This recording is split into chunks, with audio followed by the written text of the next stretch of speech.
ఈ 2026లో ఎవరైతే కన్యా రాశిలో జన్మించారో వారింట్లో కనక వర్షం కురవబోతుంది. కన్యా రాశిలో మెయిన్‌గా 3 నక్షత్రాలుంటాయి. ఉత్తర 2, 3, 4 పాదాలు, హస్త, చిత్త మొదటి మరియు రెండవ పాదాల్లో జన్మించిన వారికి లక్ష్మీదేవి కటాక్షించబోతుంది. ఇప్పటి వరకు మీరు వ్యాపారాలు ప్రారంభించినా అవి వడ్డీలు కట్టలేని సిట్యుయేషన్‌లో ఉన్నా, మీరు ఎంత అప్పులు తీసుకొస్తున్నా అప్పులకు అప్పులు, అప్పులకు అప్పులు ఒక కొప్పులాగా పెరిగిపోతుంది గానీ, మేమింకా డెవలప్ అవ్వలేకపోతున్నాం అనేవాళ్ళు.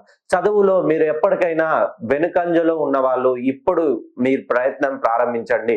మీరు చేస్తున్న ప్రయత్నాన్ని ఇంకొంచెం స్ట్రెంత్ చేసి చేయండి. ఎవరైతే ఉద్యోగం కోసం ప్రయత్నిస్తున్నారో, విదేశాల్లో స్థిరపడాలని కన్యా రాశికి చెందినవారు ఒక్కసారి మీ పేరులోని సంఖ్యాబలాన్ని సరిచేసుకోండి. ఎందుకనంటే ఈ రాబోయే పరాభవనామ సంవత్సరం మీ జీవితాన్ని దేదీప్యమానంగా వెలిగించబోతుంది.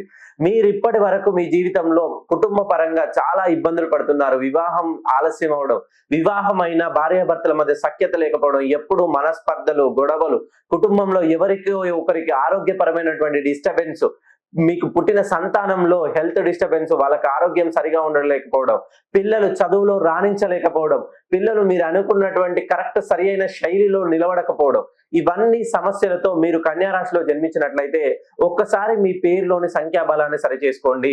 మనము ఎప్పుడైతే సమస్య ఉంటుందో దానికి ఖచ్చితంగా శాశ్వత పరిష్కారం తీసుకుంటేనే ఆ సమస్య పోతుంది. సంఖ్యలతో సమస్యలకి పరిష్కరించవచ్చు. ఖచ్చితంగా ఒక ధాన్యం బస్తాలో ఒక చిల్లు పడితే ఆ చిల్లును మూస్తేనే మనకు ఆ ధాన్యం నిల్వ ఉంటుంది. మీ జీవితంలో కూడా మీరు డబ్బులు సంపాదిస్తుంటే ఆ డబ్బులు చిల్లు రూపంలో వెళ్ళిపోతున్నాయి. ఆ చిల్లును మనము మీ పేరులోని సంఖ్యాబలంతో పూడిస్తేనే ఖచ్చితంగా లక్ష్మీదేవి మీ ఇంట్లో నిలుస్తుంది.